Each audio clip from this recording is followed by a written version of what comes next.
16 বছর এতিম হয়ে ঘুরেছি, শরীরে সেনা রক্ত, এখানে কোনো কম্প্রোমাইজ হবে না। যে সেনাবাহিনীর কর্মকর্তারা আমাদের বাবাদের সাথে 57 জন অফিসারদের সাথে বেইমানি করেছে, তাদের বিচার এর আওতায় নিয়ে আসতেই হবে। এখানে কোনো নাই। একটা বড় কারণ পিলখানা হত্যাকাণ্ডের জন্য হচ্ছে বড়ইবাড়ি এবং রৌমারীর যুদ্ধে। তখন আমার বাবা রংপুর সেক্টর কমান্ডার ছিলেন এবং ওই যুদ্ধে ভারতের বিরুদ্ধে লড়াই করে বিজয় হয়ে এসেছিলেন। তখন থেকে আমার বাবা জেনারেল শাকিল ভারতের কাছে একটা টার্গেট হয়ে দাঁড়ায়।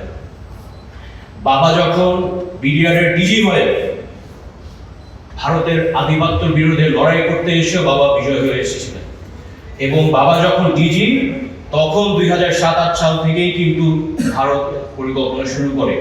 পদ্মা সেতু, মেট্রো রেল এবং এলিভেটেড এক্সপ্রেসওয়ে নির্মাণের গর্বিত অংশীদার বসুন্ধরা সিমেন্ট।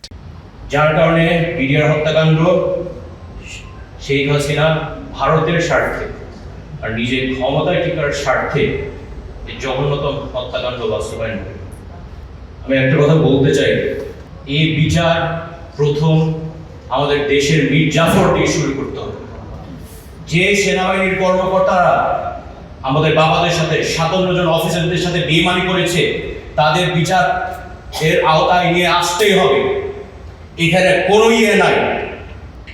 যদি এই মীর জাফরদের বিচার করা না হয় তাহলে কিন্তু ভবিষ্যতে আরেকটা পিলখানা হত্যাকাণ্ড করার সুযোগ রয়ে যাচ্ছে। 2009 সালের মধ্যে পরে সেনাবাহিনীর মধ্যে যে পরিমাণ ডিস্ট্রাস্ট তৈরি হয়েছিল, কোর্সমেটকে বিশ্বাস করতে পারতো না, জুনিয়র অফিসার সিনিয়র অফিসারকে বিশ্বাস করতে পারতো না। আগে একটা নন কমিশন সৈনিকের ওপর যদি কিছু হইতো ওরা সেনাবাহিনী আগায় যেত। সেনাবাহিনীর এই ন্যাশনাল জুডিশিয়াল ছিল এবং এই সাহস ছিল। এটা এই সেনাবাহিনী আমার বাবা নেতৃত্ব দিয়েছিল, এক সময় 57 অফিসার নেতৃত্ব দিয়েছিল।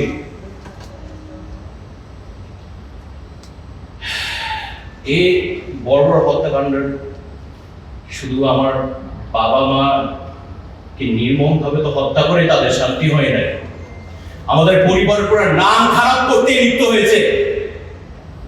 শুধু একটাই কারণ, একটাই মেসেজ,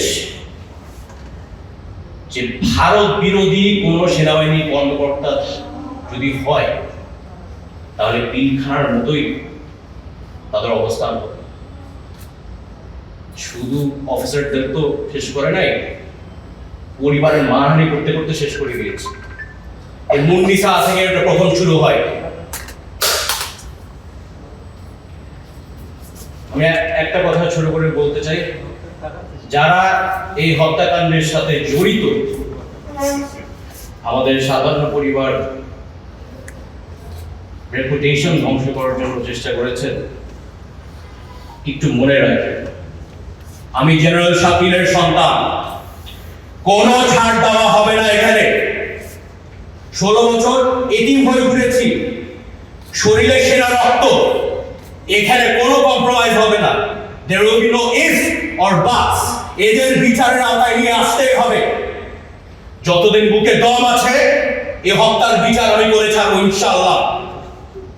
যুদ্ধে যেহেতু আমরা নেমেছি, ইদার মরবো বা বিজয় হবে।